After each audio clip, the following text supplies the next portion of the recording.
wilde vandaag nog een keer ingaan op de kalender van de ziel van Rudolf Steiner. Geschreven in 1912, 13 misschien ook nog. En het zijn spreuken voor elke week, waarin je, als je die spreuken doet, kunt meebeleven hoe de verhouding tussen jou als mens en de natuur en de kosmos, de seizoenen, hoe die in het jaarverloop verandert. Dat is heel bijzonder.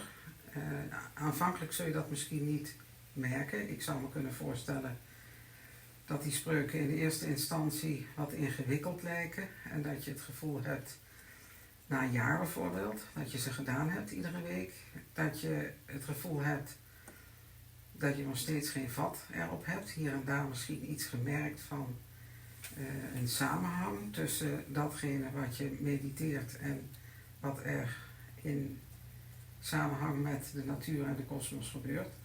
Maar dat verandert in de loop van de tijd. En ja, ik denk dat het van het begin af aan zo fascinerend is dat je je er niet bij zult vervelen, omdat er elke week een nieuwe spreuk is die de verhouding weer een heel klein beetje anders laat zien. En nou is de grote tegenstelling in het jaarverloop, dat hebben we natuurlijk in de seizoenen, zomer en winter. En wanneer je die weekspreuken bekijkt en doet, dan word je gewaar, als je het niet al wist, maar weten is natuurlijk toch iets heel anders dan gewaar worden, dan word je gewaar dat eigenlijk zo ongeveer in augustus een omslag komt, dat je, terwijl je in de zomer steeds meer en meer naar buiten hebt geleefd, ook al ben je binnengebleven, dat is dus niet een uiterlijke zaak, maar dat is iets wat in het innerlijk zich voltrekt, dat je in de zomer, in de warmtetijd, dat je losraakt van jezelf en van je lichaam, terwijl je dan in augustus een heel subtiele terugkeer begint te ervaren naar, laat ik maar zeggen, jezelf. Om dan uiteindelijk tegen Kerstmis zo intiem met jezelf één te zijn, dat je kunt ervaren dat dan in jou iets geboren wordt wat werkelijk te maken heeft met je, laat ik maar zeggen, je ware ik. En dat is iets wat in de winter tot stand komt, ook als je niet zou mediteren, als je verder niets doet, dan gebeurt dat toch. En wanneer je met de weekspreuken begint, dan begint je dat, wat toch gebeurt, je bewust te worden. Dat is iets heel, heel bijzonders. Maar er zit natuurlijk ook een mogelijkheid bij om die natuurlijke, fysiek-kosmische verbinding, om die in geestelijke zin te cultiveren en ook te versterken en verder te ontwikkelen. En dat is eigenlijk wat je dan in de wintertijd bij uitstek zou kunnen doen. Dat is het denken in ontwikkeling brengen. Denken doen mensen natuurlijk in zekere zin altijd wel, maar een bewust hanteren daarvan, dat is natuurlijk toch nog wel echt iets heel anders. En dat is echt het winterwerk wat je zou kunnen doen. En dan komt in februari, net zoals in augustus, zo'n heel subtiele verandering optrad, dat je weer voelt dat je langzamerhand vanuit de kosmos steeds meer bij jezelf komt in februari het omgekeerde tot stand, namelijk dat je heel subtiel begint gewaar te worden dat de uiterlijke wereld meer invloed op je krijgt. Dat het eigenlijk moeilijker wordt om in het denken zo heel sterk bij jezelf te zijn en het denken vanuit het ik te ontplooien. Dat blijft wel mogelijk natuurlijk, Maar er komt steeds meer een werking vanuit de buitenwereld die jou begint, als het ware een beetje lastig te maken om de helderheid te bewaren.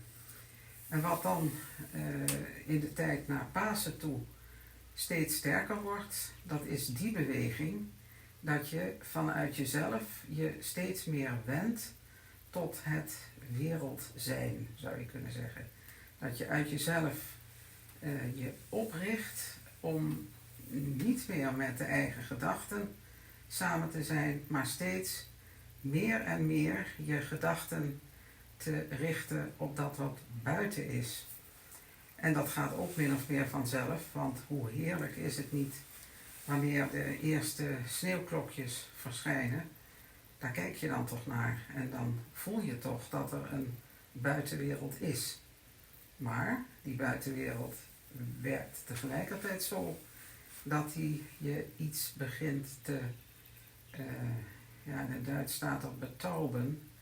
Ja, dus je kunt zeggen iets begint te verdoven, iets minder helder begint te maken.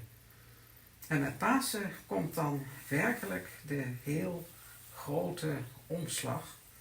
Namelijk de omslag van het eerst vanuit jezelf je wenden tot het wereldzijn. En dan met Pasen dat het wereldzijn, of hoe je dat ook noemen wilt, zich tot jou wendt. En dat is de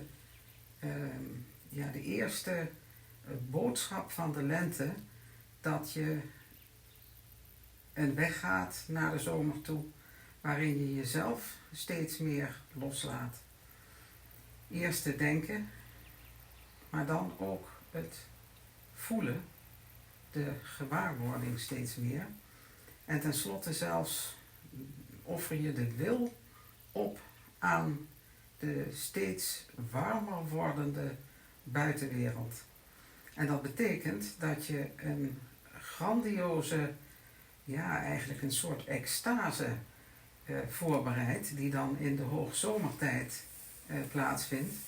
En die vroeger in de midzomernacht ook als een feest echt werd gevierd, waarin het extatische element een hoofdrol speelde, dat iets is waar je langzamerhand naartoe gaat. En dat betekent dat je jezelf als het ware achterlaat en dat je je steeds meer en meer verenigt met datgene wat buiten is. En dan leer je om in die buitenwereld mee te gaan met wat er is, zonder daar het gewone denken, voelen en handelen in mee te nemen. Dat is natuurlijk toch een geweldig iets wat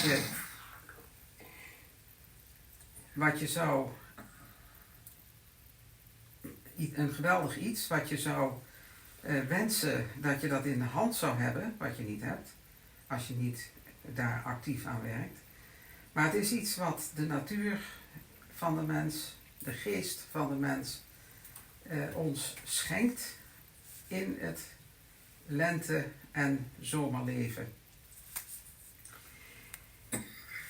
De spreuk die bij deze week, als ik dit lees, hoort, wanneer deze video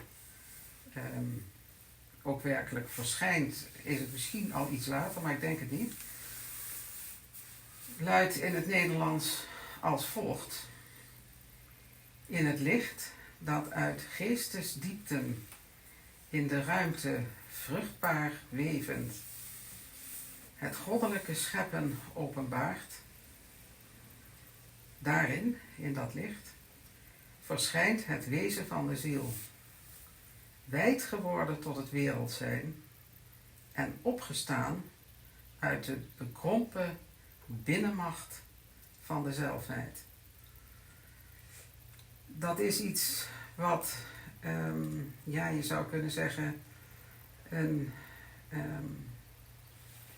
weg naar onzelfzuchtigheid is, die ieder mens in het jaarverloop gaat die weg. Alleen is het natuurlijk bijzonder dat er een mens is geweest die ontwikkeling stap voor stap, week voor week, in woorden heeft uitgedrukt, waardoor je je dat bewust kunt worden. En als je het je bewust wordt, dan weet je ook dat het waar is. Je hoeft dat niet te geloven, want het is eigenlijk zo vanzelfsprekend dat het zo is, dat je daar alleen maar een soort dankbaarheid hebt dat het ooit opgeschreven is.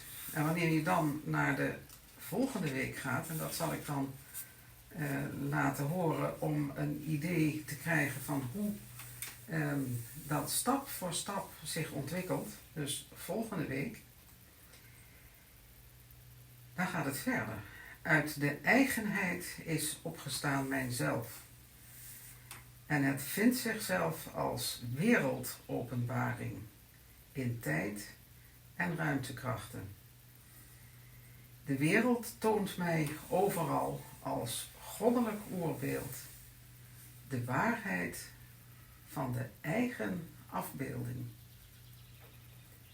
En we hebben hier met een groots moment te maken waarin de mens zich bewust zou kunnen worden dat iedere mens een microkosmos is en dat iedere mens in zich de afbeelding draagt van de wereldopenbaring, maar dat je in deze tijd van het jaar je dus daarin helemaal hebt, als het ware uitgegoten, om daar vervolgens toch in op te staan uit het zelf en dan in de wereldopenbaring helemaal zichzelf terug te vinden. Dat is wat we tegemoet gaan en zoals gezegd, dat gaat door dit proces, metamorfoseert elke week een heel klein stukje verder, totdat er in augustus je kan niet zeggen een ommekeer, die komt later, maar een kleine terugname daarvan ontstaat. En je begint te voelen, wat je in de tijd na de herfst altijd voelt, dat er een verandering op til is en dat je niet meer zo helemaal naar buiten kunt gaan als je in lente en zomer hebt gedaan. En dat je in jezelf de vraag voelt opkomen, ik moet weer iets meer naar mijzelf terug, maar ik neem de vruchten van alles wat ik in lente en zomer heb mogen ontvangen, die vruchten die neem ik mee naar binnen. En dan breekt weer de tijd aan waarin dat naar binnen gaan min of meer bedreigd wordt, doordat tijdens je afwezigheid, zal ik maar zeggen, in de zomer, het een en ander heeft plaatsgevonden en je daar een krachtige hulp bij nodig hebt om in jezelf en in je lichaam weer veilig thuis te geraken. En dat is het feest van Michael. Zo gaan we het jaar door. En ik wilde daar nu nog een keer attent op maken. Wanneer je naar de mensenwereld buiten kijkt, naar de politiek, naar de oorlogen, naar de ontwikkeling die je ziet in de mensen zelf, dan heb je momenten dat je daar even over uitgepraat bent. Zo'n moment heb ik nu. En dat zijn de momenten dat je zegt, laat ik het hogere nog een keer laten spreken. En dat hoop ik dan hiermee te hebben gedaan.